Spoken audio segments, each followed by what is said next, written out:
আবাস যোজনা সার্ভের পর উপভোক্তাদের নামের খসড়া তালিকা প্রকাশ হতেই বিস্তর অভিযোগ উঠতে শুরু করল মালদার বিভিন্ন গ্রাম পঞ্চায়েত এলাকায়।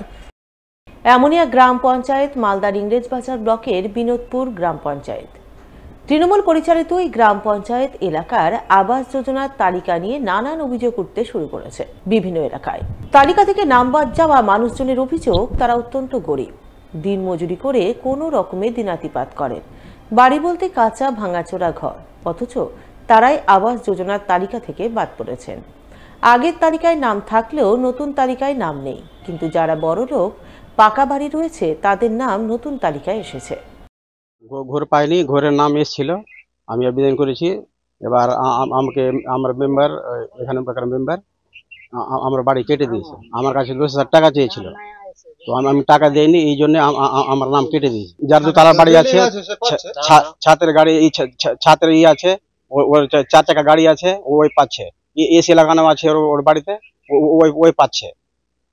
আর আমার টাটির আছে, টাইলের বাড়ি আছে, আমি পাচ্ছি না। তো আমার গড়ি না, এমনি টাটির বাড়ি, উপরে টাইলের বাড়ি, আপনি দেখতে পাচ্ছেন টাটি আছে, টাইলি আছে।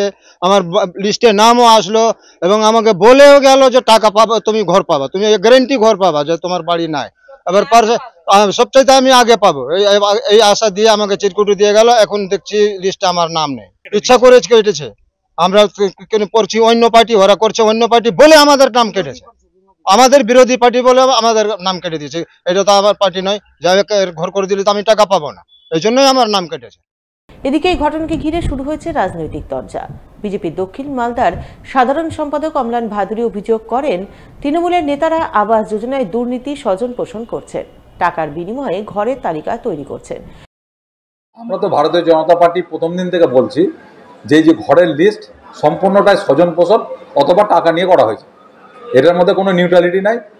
কোনো রকম যারা গরিব মানুষ তাদেরকে ঘর পাওয়া, তাদেরকে দেওয়া, যে জন্য এই প্রজেক্টটা সেন্ট্রাল গভর্নমেন্টের বা রাজ্য সরকারের, তার কোনোটাই এটা রক্ষিত হচ্ছে না। তৃণমূলের নেতারা টাকা নিয়ে নিজেদের স্বজন পোষণ করে ঘর দিয়েছে। এখন রাজ্য সরকার এইটাকে মানুষকে স্পেসিফাই করার জন্য একটা সার্ভে করে একটা রিপোর্ট করতে বলেছে, কিন্তু আমরা দেখছি সার্ভে রিপোর্টেও গিয়ে কোথাও 10,000, কোথাও 5,000 টাকা চাওয়া হচ্ছে।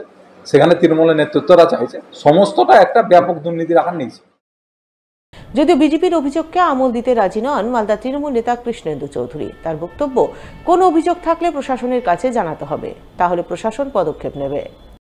এটা তো অভিযোগ জানাতে পারে, ওপেন ফোরাম করা হচ্ছে, অনলাইন করে দেওয়া হচ্ছে, কমপ্লেন করতে পারে, ডিএমকে করতে পারে, বিডিওকে করতে পারে, কিংবা একদম সরাসরি মমতা দিচ্ছে বানানো হয়েছে কমপ্লেন সেল, ওখানে করতে পারবেন যে কেউ।